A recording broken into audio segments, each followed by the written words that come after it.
Voilà, donc l'idée de cette dernière table ronde, avant une conclusion et qui nous mènera ensuite, j'espère pour beaucoup d'entre vous, à une petite cocktail party. Je vois que le soleil est là, c'est parfait. Donc je vous donne bien sûr rendez-vous dès 18h sur la terrasse en bas pour une petite cocktail party si vous pouvez vous rendre présent. Donc sur cette dernière table ronde, on voit que le principal objectif de l'alignement des équipes, c'est l'absence de processus unifié. Ça vous donnera un petit peu des indications dans vos réponses. Et cette dernière table ronde, j'ai voulu réunir un petit peu ces différentes équipes, en tout cas des représentants de ces différentes équipes, marketing, service client et vente, pour justement voir comment on pouvait un petit peu réinventer sa manière de faire dans ces différentes fonctions en 2024 pour répondre à cet enjeu d'expérience client optimale. On l'a vu depuis tout à l'heure, qui est très attendu. On a cité énormément d'outils, on a parlé d'humains, on a parlé de beaucoup de choses. Et donc on va essayer de rebondir ensemble sur tout ça. Pas préparé ma question. Déjà pour démarrer, Romain, est-ce que tu pourrais un petit peu nous faire un petit état des lieux, toi, ta vision un peu de directeur commercial sur les enjeux un petit peu business actuels en fait. On en a parlé un petit peu ce matin déjà ensemble avec les différents clients d'Id Agency, mais et aussi par rapport à ce qui a été dit en amont. Est-ce que tu as ce même ressenti que c'est un petit peu compliqué aujourd'hui et qu'effectivement ce sujet d'expérience client il ressort parce que on cherche des nouvelles choses, on cherche à répondre à de nouvelles attentes peut-être ? Ouais, alors il y a tout ça. Le sujet d'expérience client, il est... Alors je ne sais pas s'il est compliqué, mais là où il est important, c'est que c'est un des premiers sujets qui va permettre aussi de créer de la différenciation par rapport à ses concurrents pour le coup. Donc sur la vente, ce qui est assez important, enfin nous ce qu'on essaie de mettre en place en tout cas, c'est d'avoir un bon processus de vente aussi, puisque une expérience client réussie au moment de la vente, ou en avant-vente en tout cas, c'est forcément pour la personne avec laquelle on parle, la projection d'une expérience client réussie une fois qu'il aura signé aussi avec toi. Et ça, c'est extrêmement important. Je ne sais pas si dans la salle, vous avez déjà fait appel à des artisans, par exemple. Alors, je vois des oui. Combien d'entre vous ont eu la réponse à leurs questions ou simplement un devis dans les délais convenus ? Tout le monde rigole, donc pas beaucoup. Ah si, il y en a deux. Ah, il y en a un peu. Bah écoutez, ça c'est très bien, mais ce que je voulais vous dire aussi par là, c'est que dans ces moments-là, quand on a deux professionnels d'un même métier qui ont une proposition de valeur sur laquelle parfois on a du mal à faire la différence, le fait d'être bien accompagné aussi en avant-vente, d'avoir un commercial qui pose aussi les bons next steps, ça va créer de la confiance sur sa capacité à la fois à nous accompagner jusqu'à la vente, mais aussi à ce que l'entreprise et l'organisation au global puissent nous accompagner aussi par la suite. Donc c'est ça, je trouve, en tout cas, c'est sur ces axes-là qu'on travaille pour créer aussi une expérience client réussie dans ces moments-là. Étienne, toi qui accompagnes beaucoup d'entreprises, tu échanges tous les jours avec des directeurs marketing, mais aussi des DSI, des dirigeants d'entreprise. Un peu ce que dit Romain, tu es assez d'accord avec ça aussi par rapport aux gens avec qui tu échanges. L'expérience client, elle intervient aussi aujourd'hui un petit peu plus parce qu'on cherche à se réinventer, on cherche à être meilleur différemment. Ouais, on cherche à se réinventer et surtout, moi je trouve que le métier de marketing, il n'a jamais été aussi compliqué qu'aujourd'hui. Merci Étienne, merci. Je t'en prie. Je dis pas ça parce que t'es CMO. Non, mais c'est vrai que, en fait, on a vécu un début d'année qui était hyper compliqué, en 2023 qui était hyper compliqué. Bon, il y a tout un contexte macroéconomique, il y a tout un contexte géopolitique qui fait que les ventes se passent un peu moins bien, qu'il y a moins d'entrain sur le marketing, que le marketing convertit un petit peu moins bien, etc. Et en général, quand on est dans l'entreprise, on va essayer de se recentrer sur ce qui rapporte du budget immédiatement, de ce qui rapporte du ROI immédiat. Et HubSpot en parlait tout à l'heure, en général, le marketing, c'est un ROI plutôt sur du long terme. Donc quand on doit couper des coûts, un des premiers postes de dépenses qu'on va couper, c'est la communication, c'est le marketing.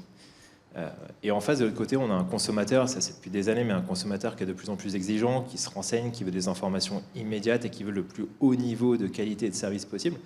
Donc on a un marketing qui est un petit peu débordé.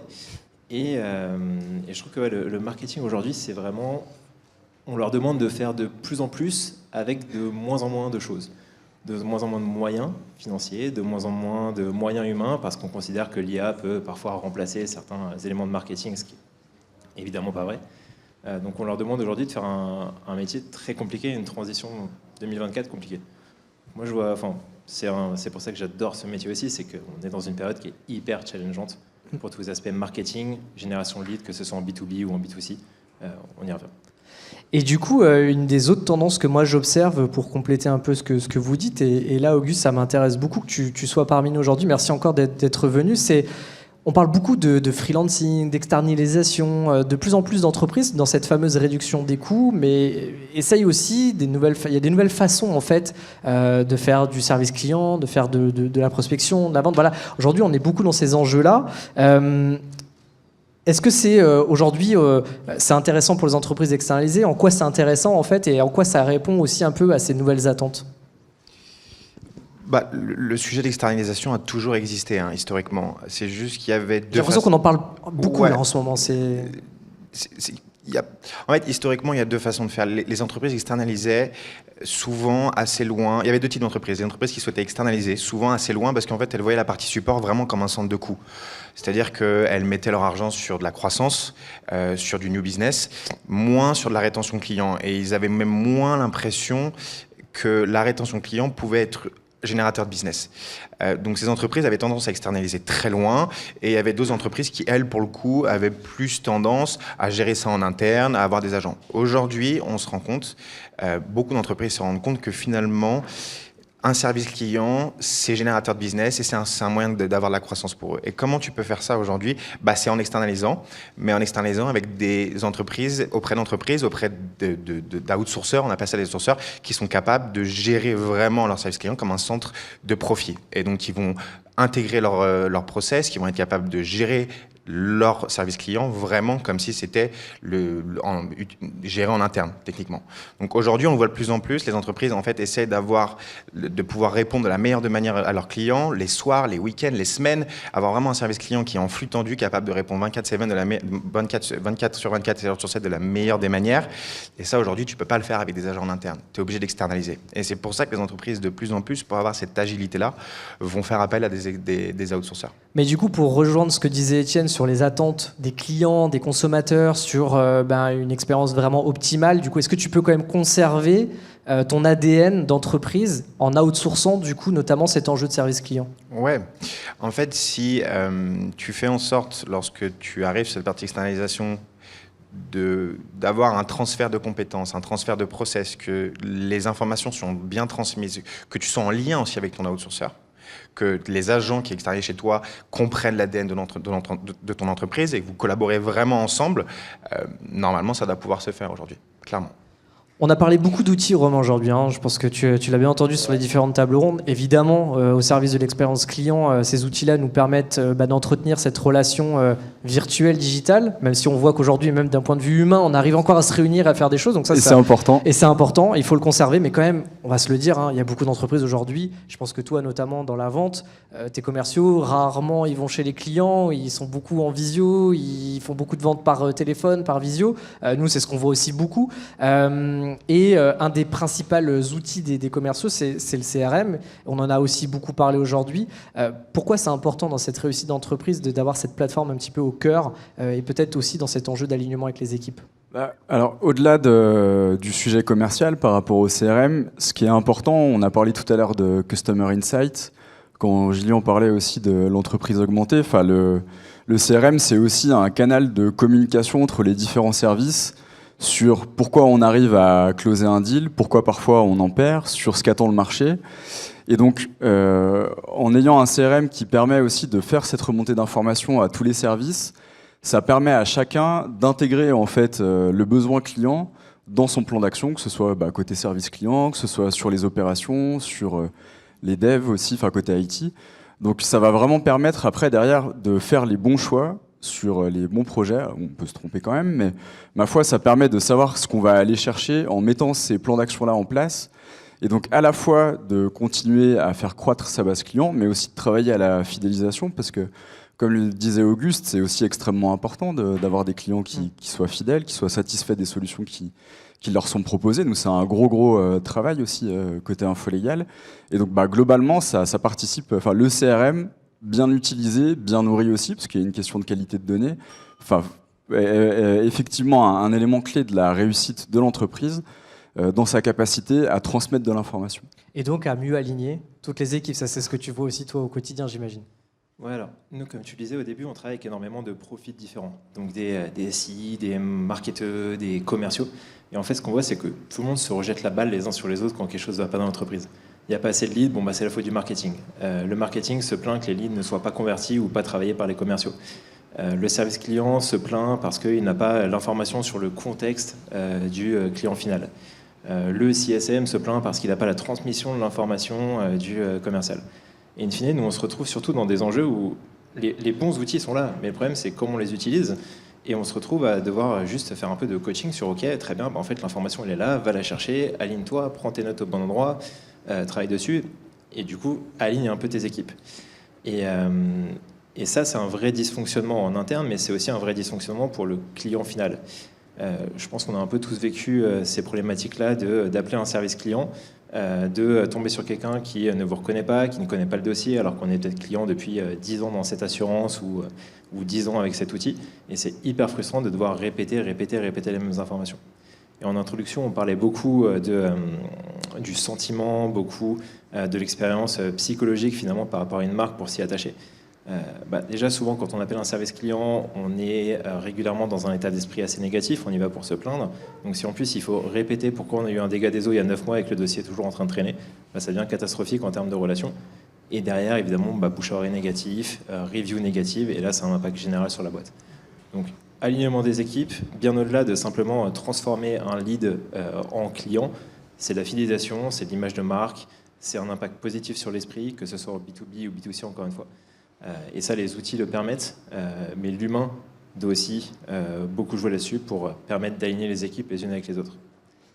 Et pour revenir sur une question qui était posée, alors juste au début, il y avait une question avec des réponses, notamment sur les problématiques d'alignement. Est-ce que ça vient particulièrement des process ou de l'humain ? Nous, ce qu'on voit, c'est que ça vient parfois d'un manque d'outils, mais ça vient très souvent d'un problème d'alignement des équipes d'un point de vue de la direction. Pour vous donner un exemple, quand j'étais chez Google, je bossais avec énormément de retailers omnichannel. Donc on faisait des ventes en ligne, on faisait des ventes en magasin, et les deux étaient vus comme concurrents. Donc un jour, il y a un client qui a fait une opération spéciale en ligne qui devait avoir 50 ou 60% de réduction en ligne, et les magasins ont acheté l'intégralité des stocks en ligne pour les revendre dans leur magasin à un prix plus fort, et du coup provoquer des ruptures de stock en ligne. Bon, en fait, pour l'expérience client finale, il va sur un site, il voit qu'il n'y a plus de stock, donc il est hyper déçu, hyper énervé contre la marque. Donc ça desservait complètement le sujet. Et ça, ce n'était pas un problème d'outils, c'était plutôt un problème d'alignement humain, d'alignement des objectifs et du coup de rationalisation des choses au sein d'une boîte. C'est ce que tu partages aussi ce point de vue dans l'enjeu externalisation, encore une fois, mais aussi service client. Complètement, globalement et d'expérience. En interne, dans des entreprises, c'est très difficile d'aligner et de faire collaborer des équipes support, commerciales, account management, marketing. Souvent, elles n'ont pas les mêmes objectifs, il y a très peu d'alignement et chacun essaie de faire son truc de son côté. Le fait d'avoir un CRM, de pouvoir centraliser ça et du coup, de facto, de pouvoir centraliser la collaboration permet, du coup, lorsqu'on est en face avec le client, et notamment sur des sujets support, où il faut être agile, répondre rapidement, être meilleur que son concurrent, d'avoir de la donnée qui est centralisée, que ce soit de la donnée qui vienne de l'équipe commerciale, de l'équipe support ou de l'équipe marketing, ça va forcément permettre d'avoir, de facto, une meilleure expérience client. Et tu en as parlé un petit peu, Romain, la donnée, c'est important, parce que c'est au cœur du CRM, c'est au cœur de l'alignement, c'est au cœur des informations. La donnée, c'est quelque chose que vous connaissez bien chez Affolegal, parce que c'est ce que vous proposez en fait au quotidien. Quel enjeu, toi, justement, dans la donnée par rapport à tes équipes commerciales, quel rôle ça a et comment tu arrives en fait à avoir justement ce CRM qui est bien enrichi, qui est bien complet et qui permet à tes équipes d'avoir les bonnes informations en fait, pour vendre en fait, ce que vous faites? Ouais, alors il y a plusieurs sujets. Déjà, c'est fiabiliser la création, par exemple, de données dans le CRM. Donc c'est pour ça qu'on a d'ailleurs développé un connecteur avec vous. Arriver à automatiser la mise à jour au maximum sur ses clients en termes de données d'identité, par exemple. Après, plus largement, c'est aussi arriver à ce que chacun apprécie bien à quel point les données qu'il va renseigner dans le CRM vont contribuer globalement à la réussite de l'entreprise. Ça permet aussi, après, suivant les données que tu traites, à fixer des objectifs communs aussi à tous les services. C'est ce que vous disiez un peu tous les deux, c'est que après, derrière, le sujet aussi de comment je motive mes équipes à renseigner, enfin les équipes, enfin l'entreprise, enfin tous les collaborateurs qui interagissent autour du CRM à bien renseigner justement le CRM. C'est en fait l'atteinte d'un objectif commun. Donc arriver en fait à ce que chacun soit centré vers les mêmes objectifs aussi, pour avoir du coup dans toutes les personnes qui vont saisir de la donnée, une donnée qui soit saisie de manière qualitative. Et après, le sujet aussi, nous, effectivement, tu l'as dit, on produit et on diffuse des informations sur les entreprises. Donc, c'est s'appuyer sur nos bases de données pour arriver à avoir, quand il y a une création de fiches d'entreprise, avoir les données d'identité à jour. Ça paraît très bête comme ça, mais je peux vous dire par expérience que chez beaucoup de nos clients, il y a des bases de données dans lesquelles il y a beaucoup de doublons. Donc quand il y a beaucoup de doublons, ça veut dire qu'il peut y avoir plusieurs commerciaux qui traitent un même compte.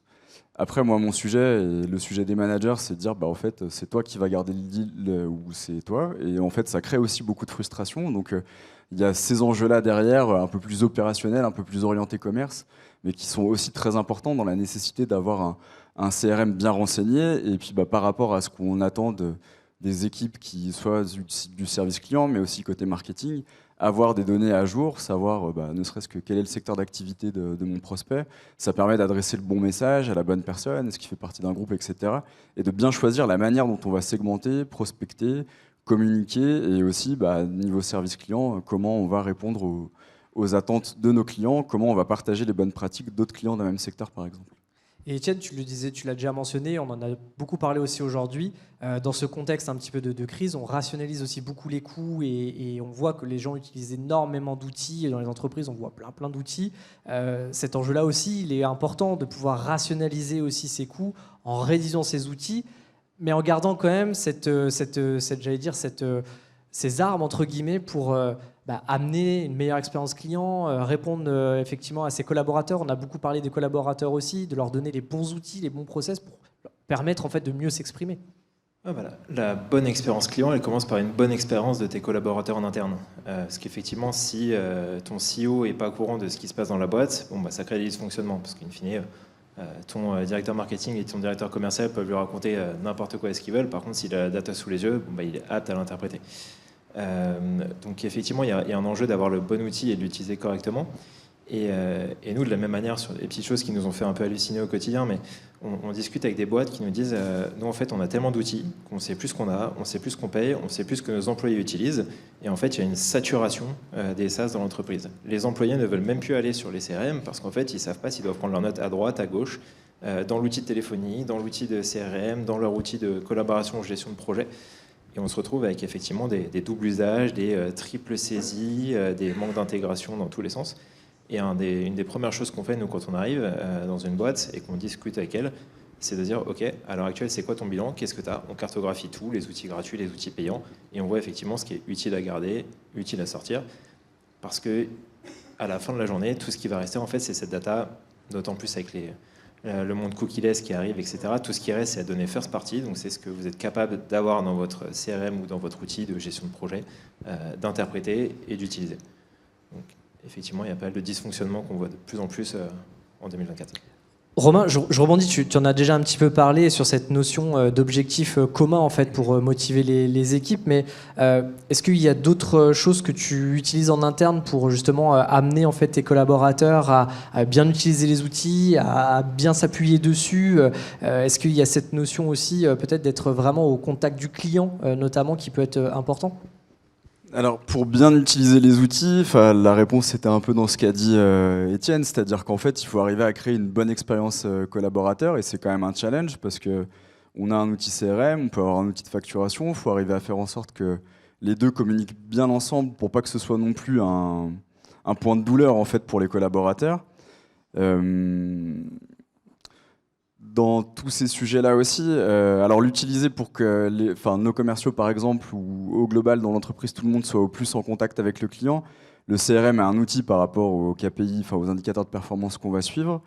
Après aussi, sur ce sujet-là, pour le coup, on s'est entouré de professionnels qui nous aident à réfléchir un peu sur nos process, sur notre approche, qui sont dans la salle. C'est Cédric et Benoît de Mousqueton pour le coup. Et en fait, ce qu'on a mis en place, pour vous donner juste un petit truc qui marche quand même super bien, c'est de demander systématiquement à nos clients et à nos prospects ce qu'ils retiennent de positif dans les échanges qu'ils ont avec nous. Je ne sais pas si dans la salle, vous le faites pour le coup, systématiquement. Peut-être pas. Personne ne le fait systématiquement. Comment ? Personne ne le fait systématiquement. Ah, merci Étienne.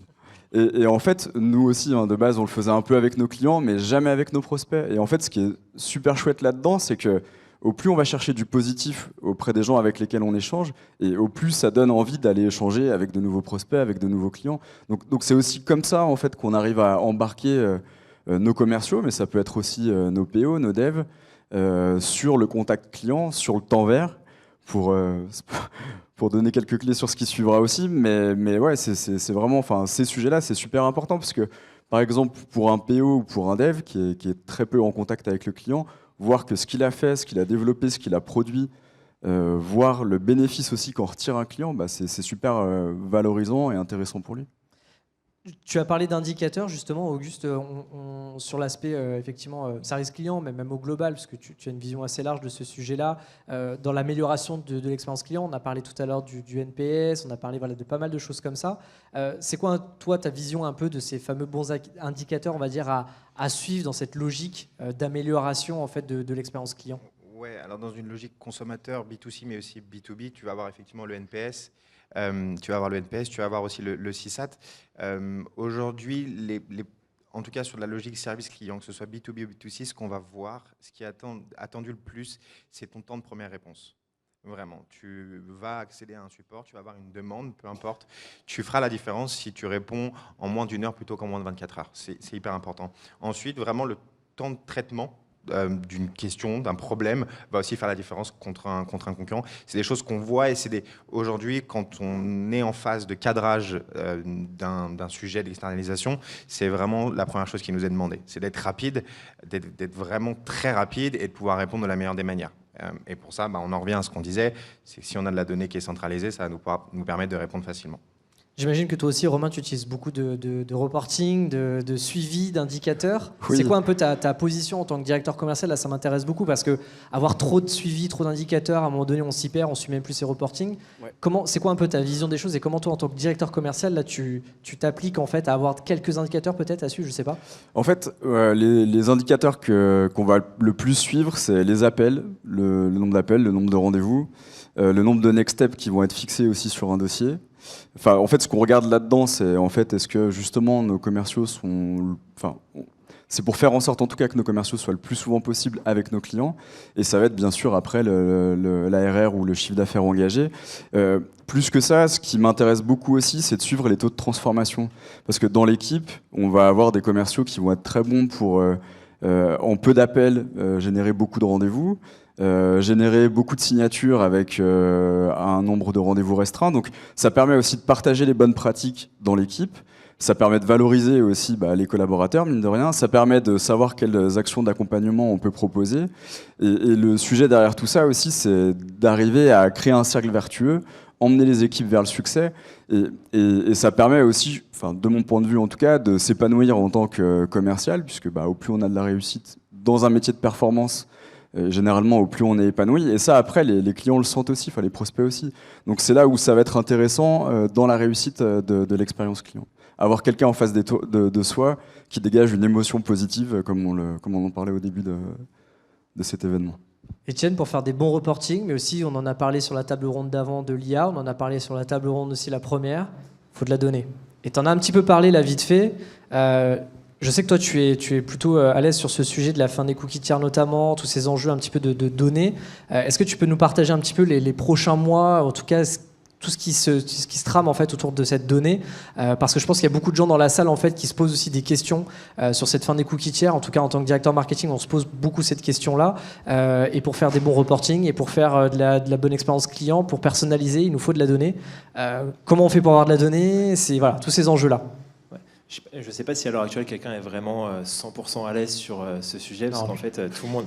Non mais c'est vrai que c'est un sujet dont on parle depuis 8-10 ans maintenant, depuis l'arrivée de la RGPD, depuis les annonces de disparition des cookies tiers, et puis on voit qu'au fur et à mesure, par exemple Google fait machine arrière, ça devait être il y a 2 ou 3 ans la disparition des cookies, ça a été repoussé encore, et repoussé encore, donc ils sont en train de chercher des solutions par rapport à ça.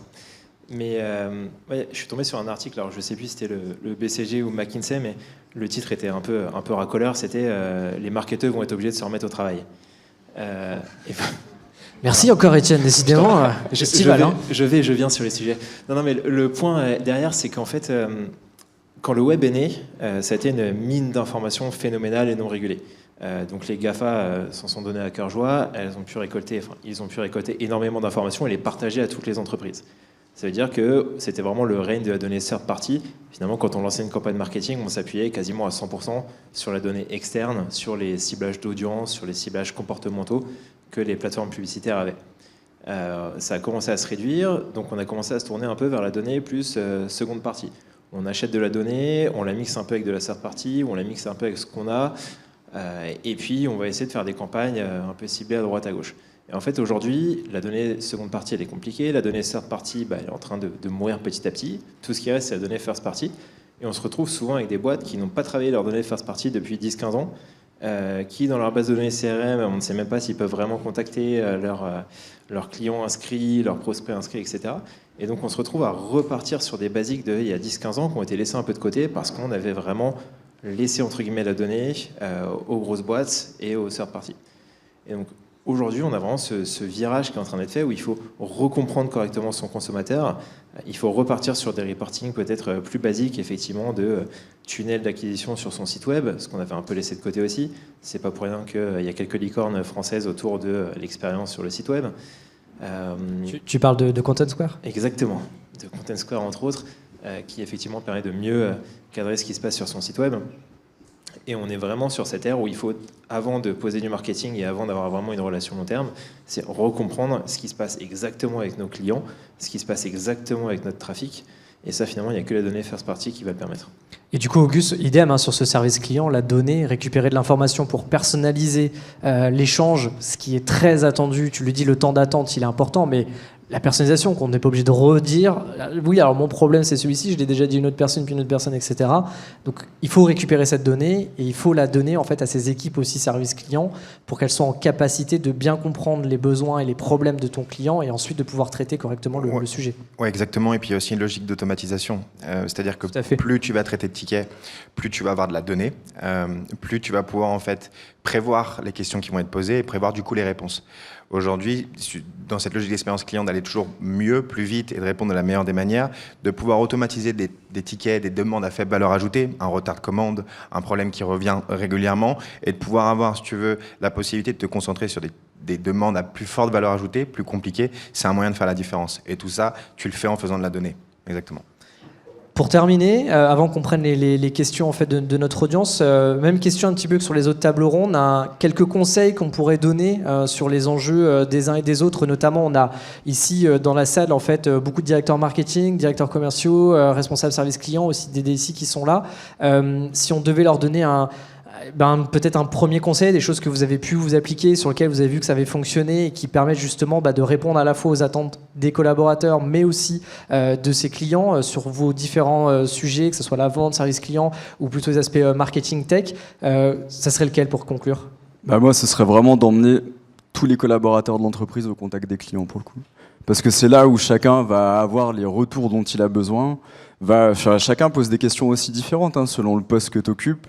En fait, ton propos, les problématiques que tu adresses sont entre guillemets un peu différentes. Enfin, tu adresses un même besoin client, mais en fait, tu as besoin d'avoir certains types de réponses aussi pour bien faire ton job. Et c'est vraiment un conseil que je vous donne à tous, c'est que chacun soit en capacité, quel que soit son poste, service client, service client, commerce, c'est évident, marketing aussi, mais produit... dev, opération. Au marketing, c'est aussi un conseil qu'on peut donner, effectivement, de passer du temps avec ses clients. Oui, c'est vrai. C'est très important. Tous ne le font, et tous ne le font pas. Ça, je suis d'accord avec toi. Mais ça, c'est vraiment super important. Du temps vert. Tu fais un peu du teasing pour la conclusion, toi. Un peu trop. Ouais, j'avoue. Auguste, pareil, petit conseil sur ces enjeux service client au global. Dans le même sens, pas seulement service client, mais globalement dans le même sens, faire collaborer les équipes, essayer d'aligner les intérêts un maximum. Essayer d'avoir un intérêt commun, je pense que c'est important. Et objectif commun, intérêt commun. Exactement, et ça impactera forcément la façon dont tu gères d'un point de vue commercial comme d'un point de vue support service client. Parfait, merci. Et Étienne, pour conclure ? je rejoins mes compagnons du jour sur ces éléments et je vais peut-être en rajouter un voire deux. Très bien. Le premier élément, c'est vraiment un état d'esprit de test and learn. Dans les questions qui étaient posées tout au début, il y avait qu'est-ce qui finalement empêche l'innovation de l'entreprise. Il y avait une réponse qui ressortait beaucoup, c'était la résistance au changement en interne. Tout à fait. Et c'est pour moi un des éléments les plus compliqués, c'est comment on a une petite idée et comment on arrive à l'appliquer, comment on arrive à la développer en interne et à faire bouger les lignes. Et finalement, pourquoi changer quelque chose quand ça marche depuis 10 ans? Donc il y a ce côté où il faut vraiment ne pas abandonner et aller essayer des choses, des nouvelles choses tout le temps. Et le deuxième point, et qui rejoint un petit peu ça, c'est les rencontres que vous faites. En fait, le monde du marketing, le monde du sales, le monde du service client, tout se nourrit les uns les autres. Et les bonnes pratiques que votre voisin lyonnais ou votre voisin parisien ou votre voisin marseillais a, en fait, il faut aller lui piquer. Et ça, vous ne l'avez que quand vous networkez, que quand vous rencontrez des gens, que quand vous allez sur des salons, des événements. Cet échange que vous avez les uns les autres et qui vous permet en fait de progresser et de dire tiens, ça a marché chez mon voisin, donc est-ce qu'on n'irait pas le tester chez moi, et voilà. Et tu l'as vu tout à l'heure, peut-être c'était un des mots-cles principaux qui ressortait effectivement le network, le réseau. Est-ce qu'on a des questions du coup, Tom? Du coup, on va pouvoir les prendre. Vos meilleurs conseils pour garantir un alignement entre les services marketing et commerciaux, les outils stratégie à envisager? Alors peut-être toi, Romain, je sais que Caroline, Head of Marketing chez InfoLégal, est aussi présente. Alors comment vous vous alignez tous les deux? Déjà, en fait, on a un objectif commun, c'est d'aller chercher de la croissance. Du revenu, de la croissance. Du revenu, ouais, exactement. Donc en fait, on travaille l'un pour l'autre, c'est-à-dire qu'en fait, elle a besoin de bons inputs de la part des commerciaux. On a besoin, nous, d'avoir des contenus qui vont intéresser nos clients, qui vont créer une belle image de marque d'InfoLégal notamment. Et en fait, c'est travailler aussi sur des objectifs communs, ce que vous disiez tous les deux, sur des KPI communs. Et ça fait partie en fait de notre stratégie d'alignement, disons.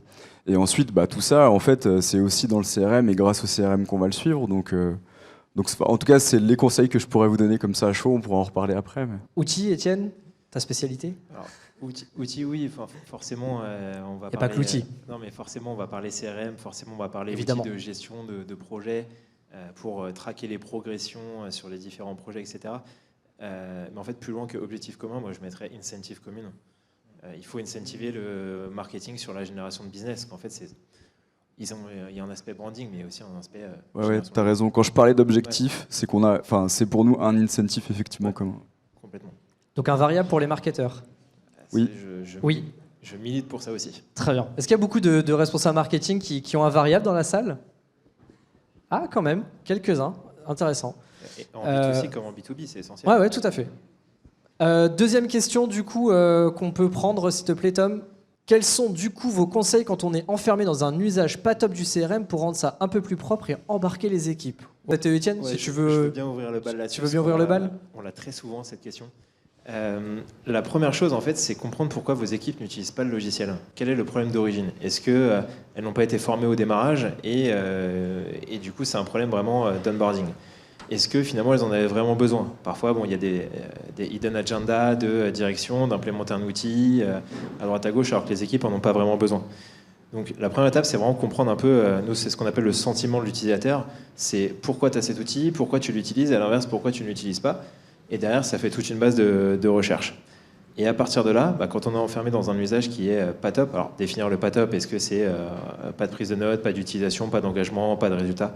Il faut le définir, mais après on prend des actions, et en général, c'est bien de prendre une petite marche arrière, de regarder, de prendre une vue générale et se dire, ok, alors moi ça fait 2 ans que je suis sur ce CRM, j'arrive pas à l'utiliser, j'ai un voisin qui l'utilise hyper bien, est-ce que ça vaut le coup qu'il vienne me partager ses bonnes pratiques? Ou bien j'ai un freelance en tête qui est excellent sur le CRM A, B ou C, qui vienne nous faire une journée de formation en interne et tout comprendre. Donc pour moi, il ne faut pas hésiter à prendre le sentiment des utilisateurs et à mettre un bon petit coup de pied dans la fourmilière en repartant de zéro et en ne se disant pas ce que j'ai fait, j'ai eu raison de le faire. Il faut se dire potentiellement on s'est planté et on a besoin d'une aide extérieure pour comprendre où on s'est planté. Super, merci Étienne. Une dernière question peut-être, Tom, si on a? Elle arrive. Ah tiens, pour toi Auguste, je pense. Comment externaliser son service client s'il y a des ventes en parallèle ou que tous les sujets nécessitent une expertise technique? Ouais, alors c'est une question un peu pas évidente. En fait, aujourd'hui, si tu veux externaliser, que tu es sur des des sujets qui sont extrêmement complexes, justement, et c'est ce qu'on disait plus tôt, c'est que tu as besoin d'avoir de la donnée de qualité. Si tu externalises et que tu transfères du coup cette donnée, que tu donnes accès aux personnes chez qui tu externalises à cette donnée-là, et qu'on peut, en tant que nous, outsourceurs, récupérer cette information-là, il ne devrait pas y avoir de problème. Tout viendra forcément de aujourd'hui comment tu es prêt. Est-ce qu'en interne déjà ton service client est bien géré? Est-ce que tout est bien mappé? Les questions sont bien gérées, les informations clients sont bien gérées. Donc en gros, est-ce qu'aujourd'hui en interne ton service client, malgré quelques failles, est plutôt bien géré? A priori, il ne devrait pas y avoir de problème. Ensuite, le transfert de compétences se fait facilement à partir du moment où il y a quelque chose sur lequel on peut travailler. Super, merci en tout cas à tous les trois d'avoir conclu ces tables rondes cet après-midi. Merci beaucoup de votre participation. Merci.